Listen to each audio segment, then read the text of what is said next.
previous class we have discussed about what is the parasitology and what are the parasites, kada, and how we can identify the parasites in the stool examination. Okay, slide ela create cheyali stool examination kanedi kuda manamu previous class lo cheppukunnam. So here we are going to discuss about the parasite Histolytica, Entamoeba histolytica. Okay, ee histolytica ante Entamoeba histolytica. అయితే ఈ Entamoeba histolytica ని discover చేసింది ఎవరు అంటే last. Okay, last అనే scientist he discovered the Entamoeba histolytica in the dysentery or stool. Okay, dysentery అంటే ఏంటంటే మన డైజెస్టివ్ సిస్టమ్ కి ఇన్ఫెక్షన్ కలగడాన్ని మెడికల్ టర్మ్ లో dysentery అంటారు.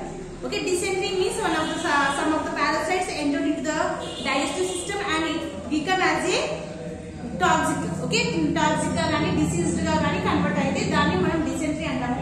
అటువంటి dysenteric stool లో ఓకే Entamoeba histolytica ని ఫస్ట్ కనిపెట్టింది ఎవరు? లాస్ట్. ఎవరు? లాస్ట్. అండ్ ల్యూఫ్లర్ లాఫ్లర్. ఓకే, లాఫ్లర్ అనే అతను ఏం చేశారు అంటే ఈ డిసెంట్రిక్ ఎక్కడైతే కనిపించిందో దాన్ని అమీబియాసిస్ అని డయాగ్నోసిస్ పేరు పెట్టారు.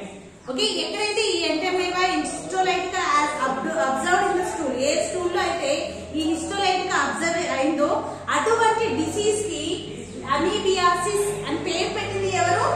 లాఫ్లర్. ఓకే, లాఫ్లర్ అనే అతను ఏమని పెట్టాడు? Amoebiasis or amoebic dysentery. Amoebic dysentery. Dysentery అంటే మనం ఏం చెప్పుకున్నాము? Infection to the intestines. Infection to the intestines. Intestines అంటే ప్రేగులు. ప్రేగులకి ఇన్ఫెక్షన్ కలిగింది, దాన్ని మనం డిసెంట్రీ అంటున్నాం. సో దేని వల్ల జరిగింది? ఈ Entamoeba histolytica వల్ల జరిగింది. ఓకే, ఆ ఇన్ఫెక్షన్ దేని వల్ల జరిగింది? Entamoeba histolytica వల్ల జరిగింది. కాబట్టి దాన్ని కనిపెట్టింది ఎవరు? histolytica అంటే లాస్ట్. దానికి డిసీజ్ కి అమీబియాసిస్ అని పేరు పెట్టింది ఎవరు? లాఫ్లర్. అమీబియాసిస్ అన్నా లేదా అమీబిక్ డిసెంట్రీ అన్నా ఒకటే. which is the intestines has disease caused by Entamoeba histolytica. Okay, ఈ Entamoeba histolytica కామన్ గా మనకి ఎక్కడ ఉంటుంది అంటే కాలన్స్ అంటే ఇంటెస్టైన్స్. మీ డైజెస్టివ్ సిస్టమ్ వినే ఉంటారు ఫస్ట్ ఇయర్ లో, దాంట్లో కాలన్ అన్నా ఇంటెస్టైన్స్ అన్నా ఒకటే కదా. ఈ ఎక్కువగా ఎక్కడ కనిపించాయంటే ఈ Entamoeba histolytica మన డైజెస్టివ్ సిస్టమ్ లో కాలన్. ఓకే, పెద్ద ప్రేగులలో కనిపించింది. అయితే కామన్ గా మనకి పెద్ద ప్రేగులలో చాలా పారాసైట్స్ ఉంటాయి. మాక్సిమం ఇవి కమన్ సెల్స్ అంటే which cannot cause the infection. Come on cells అంటే ఏంటి? అవి మన బాడీలో ఉన్నప్పటికీ మనకి ఇన్ఫెక్షన్ ని కలిగించవు. మాక్సిమం ఈ పారాసైట్స్ అన్ని కూడా ఏంటంటే కమన్ సెల్స్ గా ఉంటాయి. But some rare cases, okay, some rare cases it will B pathogenic అంటే డిసీజ్ ని కలిగించేవిగా గుర్తించాలి.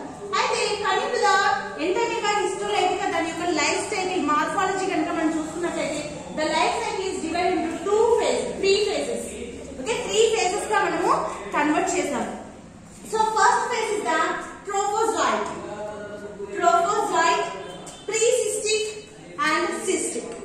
సో ట్రోఫోజాయిట్ అంటే ఏంటంటే when the parasite is entered into the body it will start the growth. Okay, మన బాడీలోకి ఎప్పుడైతే ఒక పారాసైట్ ఎంటర్ అయిందో దాని యొక్క స్థావరం ఏర్పరచుకొని దానికి కావలసిన ఫుడ్ ని అరేంజ్ చేసుకొని దాని గ్రోత్ అనేది స్టార్ట్ చేస్తుంది. అటువంటి ఫేజ్ ని మనం ఏమంటున్నామంటే trophozoite. Okay, trophozoite phase. So ఇక్కడ ఇది ఎలాంటి ఫామ్ లో ఉంటుంది అంటే vegetative form. So it will gather the food and feeding phase. Okay, feeding phase and growing అనేది స్టార్ట్ అవుతుంది కాబట్టి గ్రోయింగ్ ఫేజ్ అని కూడా అనొచ్చు. ఓకే, అందుకే దీన్ని ఏమంటున్నాం? Vegetative form. అండ్ దీని షేప్ ఎలా ఉంటుందట? Irregular. We cannot describe this is the shape of the trophozoite. Trophozoite ఈ షేప్ లో ఉంటుంది అని మనము డిస్క్రైబ్ చేయలేము. ఇర్రెగ్యులర్ షేప్ లో ఉంటుంది. దాని యొక్క సైజ్ ఎంత అంటే 12 to 16 mm. Okay, 16 mm. దీనికి ఏంటంటే large motile in freshly passed dysenteric stool. అప్పుడే ఇన్ఫెక్షన్ వచ్చి ఉన్న వాళ్ళు ఎవరైతే ఫ్రెష్ గా పాస్ చేసిన స్టూల్ మోషన్ ఏదైతే ఉంటుందో దాంట్లో ఇవి కదులుతూ కనిపిస్తాయి. వాళ్ళు పాస్ చేసినటువంటి స్టూల్ ఏదైతే ఉంటుందో, మోషన్ ఏదైతే ఉంటుందో దాంట్లో ఫ్రెష్ గా డిసెంట్రిక్ అంటే ఈ జబ్బు అమీబియాసిస్ వచ్చిన వాళ్ళు ఫ్రెష్ గా పాస్ చేసినటువంటి స్టూల్స్ లో మనము ఈ ట్రోఫోజాయిట్స్ ని ఐడెంటిఫై చేయొచ్చు. అవి కదులుతూ ఉంటాయి. ఓకే, నెక్స్ట్ ఈ ట్రోఫోజాయిట్ ని కనుక మనం అబ్జర్వ్ చేస్తే దాంట్లో 2 రకాలుగా ఉంటుంది. Ectoplasm endoplasm. Ecto outside, endo inside. Okay, ectoplasm is the one. ఇక్కడ మనం చూడండి, ఇక్కడ డివైడ్ చేసినట్లయితే ఇది ఎండోప్లాజం, దాని పైన ఉన్న దీన్ని ఎక్టోప్లాజం అంటారు, లేదంటే సూడోపోడియం. ఓకే, ఎక్టోప్లాజం మనము సూడోపోడియం గా కూడా చెప్పుకోవచ్చు. ఎండోప్లాజం అంటే ఇక్కడ చుక్కగా గీసాం కదా, ఇది ఎలా ఉంటుందంటే out. So ectoplasm is the outer transparent and refractive. బయట వైపు ఉండే పొర ఎలా ఉంటుంది? ట్రాన్స్పరెంట్ గా ఉంటుంది, అంటే లోపటివన్నీ కనిపించే విధంగా ఉంటుంది, అండ్ రిఫ్రాక్టివ్ గా ఉంటుంది. ఓకే, నెక్స్ట్ ఇన్నర్ వచ్చేసరికి ఎలా ఉంటుందంటే ఫ్రీలీ గ్రాన్యులాస్ ని కలిగి ఉంటుంది. దాని లోపల కొన్ని గ్రాన్యులాస్ ఉన్నాయి కదా, చిన్న చిన్న న్యూక్లియస్ ఉంది, చిన్న చిన్న గ్రాన్యుల్స్ ఉన్నాయి, ఇవి ఉన్నాయి కదా, వీటన్నిటిని కలిగి ఉండేది ఎక్టోప్లాజం. ఓకే, ఎండోప్లాజం అంటే ఎండోప్లాజం లోపల వైపు, ఎక్టోప్లాజం అంటే బయట. సో ఇది దీంట్లో ఉండేది ఏంటి అంటే, ఇది ఏం చేస్తుంది, ఈ ట్రోఫోజాయిటిక్ ఫేజ్ లో వచ్చేసరికి మనకి ప్రతి 8 గంటలకు ఒకసారి ఇది ఫ్యూజన్ జరుగుతుంది. So it will B divides and it will becoming as a shape. Okay, అలా ఫ్యూజన్, బైనరీ ఫ్యూజన్ జరుగుతుంది, అంటే రెండుగా డివైడ్ అవ్వడానికి కావాల్సిన స్టేజ్ కి ఇది చేరుతుంది. అలా చేరిన స్టేజ్ నే మనము ప్రీ సిస్టిక్ స్టేజ్ అంటాం. Okay, then it will be convert into the pre cystic stage. అయితే ఇందులో పైన సూడోపోడియం ఏదైతే ఉందో, ఈ ట్రోఫోజాయిట్ అనేది మూవ్మెంట్ అవ్వడానికి మెయిన్ రీజన్ ఎవరు అంటే ఈ pseudopodium. Okay, pseudopodium will be helpful for the motility. Okay, ఇది ట్రోఫోజాయిడ్ స్పేస్. ఇందులో ఏంటి అంటే ఒక న్యూక్లియస్ ఉంటుంది అండ్ గ్రాన్యులార్స్ ఉంటాయి, వాటిని కలిపి ఎండోప్లాస్మిక్ మెంబ్రేన్ ఉంటుంది, దానిపైన అవుటర్ లేయర్ ఉంటుంది ట్రాన్స్పరెంట్ గా, దాన్ని ఎక్టోప్లాజం అని అంటారు. దాన్ని మనం సూడోపోడియం కూడా అనుకోవచ్చు.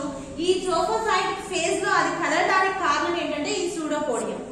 ఓకే, ఎప్పుడైతే ఇది దానిలో ఉన్న ఫుడ్, ఓకే, దానిలో ఉన్న ఫుడ్ అంతటిని పంపించేసి దగ్గరికి వచ్చి, ఓకే, బైనరీ డివిజన్ కి రెడీగా ఉండడానికి దగ్గరికి ఫ్యూజన్ అవుతుందో, ఆ స్టేజ్ ని మనం ఏమంటున్నాము? Pre cystic. Okay, pre cystic phase. చూడండి, extrudes its food and become round. దాంట్లో ఉండే ఫుడ్ గ్రాన్యూల్స్ ఏవైతే ఉంటాయో వాటన్నిటిని బయటికి పంపించేసి అది దగ్గరికి వచ్చి ముడుచుకున్నట్టుగా అవుతుంది. అలా ముడుచుకున్నట్టుగా అయ్యి అది ఏ షేప్ వస్తుందంట?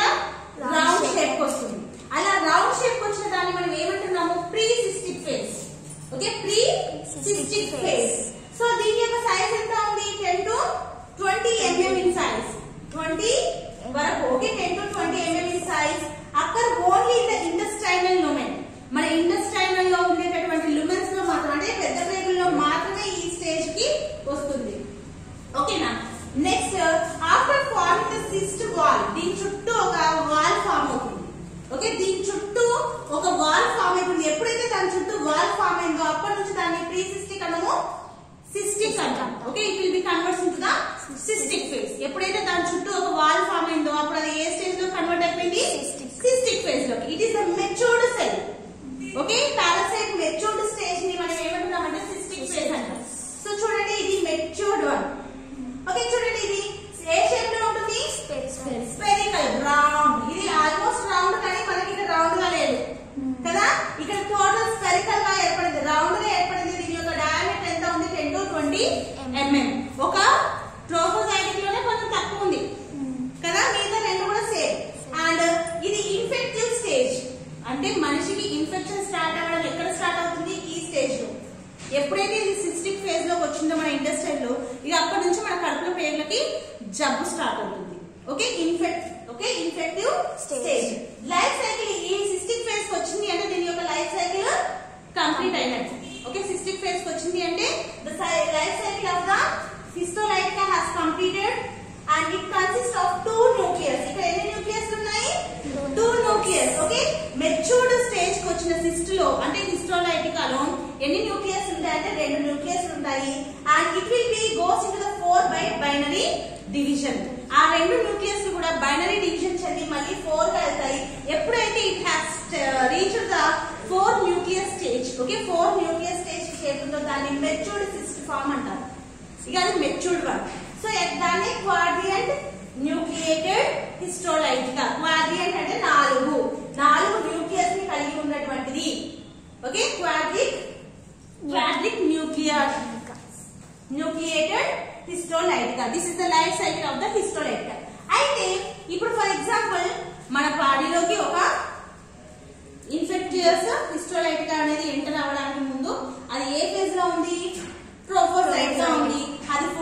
చేసుకుంది, గ్రోత్ అయింది, దాంట్లో న్యూక్లియస్ ని మెంబ్రెన్ ని పెంచుకుంది.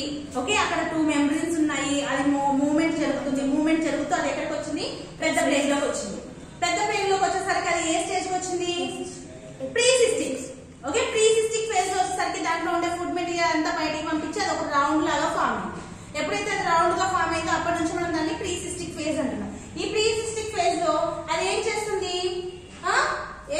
Forming the cyst wall. Okay, forming the cyst wall. Cyst wall ని ఫార్మ్ చేసుకొని అది కొంచెం రెసిస్టెంట్ గా తయారయ్యి అది సిస్టిక్ ఫేజ్ లోకి వెళ్తుంది. ఇక్కడికి వచ్చేసరికి రౌండ్ గా అయిపోయి 2 న్యూక్లియస్ ఉంటాయి. ఆ న్యూక్లియస్ కాస్త బైనరీ డివిజన్ అయ్యి 4 న్యూక్లియస్ గా ఏర్పడుతుంది. ఇక్కడ 2 న్యూక్లియస్ ఉన్నప్పటి నుంచి అది ఏంటి? Infective phase. ఓకే, మనకి ఇన్ఫెక్షన్ కలిగించడం స్టార్ట్ అవుతుంది. ఎప్పుడైతే ఇది ఇన్ఫెక్షన్ కలిగిస్తూ ఉంటుందో మన ఇంటెస్టైన్స్ అనేవి completely will become diseased. Okay, ఈ మొత్తం లైఫ్ సైకిల్ ఎక్కడ జరుగుతుంది? మన ఇంటెస్టైన్స్ లో జరుగుతుంది. అయితే ఇప్పుడు ఒక ట్రోఫోజాయిటిక్ ఫేజ్ నుంచి మన ఇంటెస్టైన్స్ కి వచ్చి అది సిస్టిక్ ఫేజ్ కి వెళ్ళడానికి పట్టే టైం ఎంత అంటే 4 days to 1 year పట్టొచ్చు. 4 days to 1 year.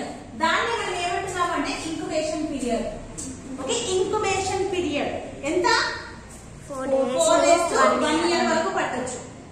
So incubation period అంటే ఏంటంటే one of the parasite or infectious material which entered into the body and లోపలికి వెళ్ళగానే అది దాని యొక్క వైలెన్స్ ని క్రియేట్ చేయదు, దాని ఎఫెక్ట్ అనేది చూపించడం స్టార్ట్ చేయదు. దానికి ఫస్ట్ శక్తిని కూర్చుకుంటది.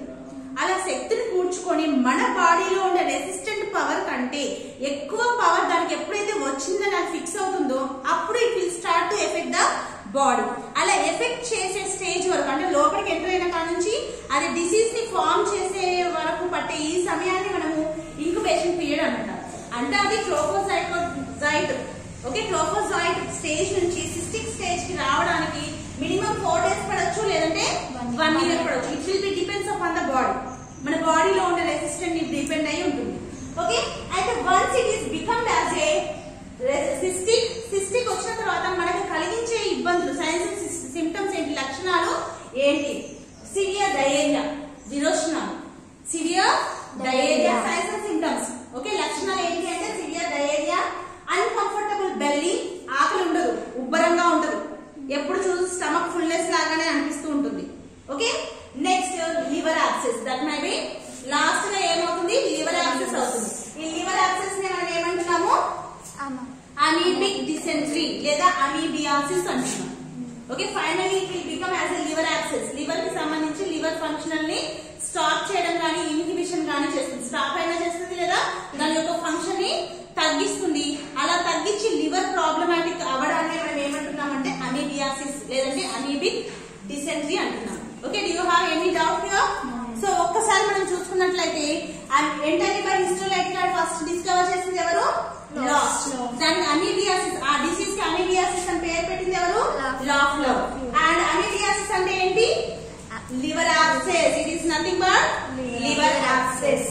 సో ఇది మనకి కంపల్సరీ గా ఉంటాయి. కానీ ఎప్పుడైతే మన రెసిస్టెంట్ తక్కువగా ఉంది, దాని రెసిస్టెంట్ ఎక్కువగా ఉంది అన్నప్పుడు it will be convert into the pathogenic. So 3 phases ఉన్నాయి. మార్ఫాలజీ మనం చూసుకున్నట్లయితే trophozoite it is not violent, ఇక్కడ మనకి డిసీజ్ రాదు. ప్రీసిస్టిక్ లో వస్తుందా? రాదు. కానీ when it is form the cyst wall it will become cystic and infective stage. అప్పుడు మనకి ఇన్ఫెక్షన్ అనేది రావడం స్టార్ట్ అవుతుంది. అయితే ఈ ట్రోఫోజాయిటిక్ ఫేజ్ నుంచి ప్రీసిస్టిక్ అండ్ సిస్టిక్ ఫేజ్ రావడానికి ఎంత టైం పడుతుంది? Incubation period 4 days to 1 year. It depends upon the body. Okay, individual గా ఉంటుంది. సో ఈ సిస్టిక్ ఫేజ్ లో వచ్చేసరికి ఎన్ని న్యూక్లియస్ ఉన్నాయి? 4. ఫస్ట్ సిస్టిక్ ఫామ్ అయినప్పుడు 2 న్యూక్లియస్ ఉంటాయి. ఎండ్ ఆఫ్ ద ఫేజ్ వచ్చేసరికి 4 nucleus by the binary division. And precystic phase లో ఎన్ని న్యూక్లియస్ ఉన్నాయి? 1. అండ్ ట్రోఫోజాయిట్స్ లో 1. ఇక్కడ ఎన్ని మెంబ్రెన్స్ ఉన్నాయి? 2. Ectoplasm and endoplasm. ఎండోప్లాజం ఏంటి? Pseudopodium which will be help for the motility. ఇది స్మాల్ ఇంటెస్టైన్స్ లో నుంచి లార్జ్ ఇంటెస్టైన్స్ రావడానికి మోటిలిటీ ఉపయోగపడేది ఏంటి అంటే pseudopodium, the outer layer of the trophozoite. Okay, దీని యొక్క మెజర్మెంట్ వచ్చేసరికి 12 to 16. ఇవి రెండు మన 10 to 20 mm ఉంటుంది. ఇంకా మెయిన్ పాయింట్స్ ఏమన్నా ఉన్నాయా దీంట్లో? అదే స్టాప్.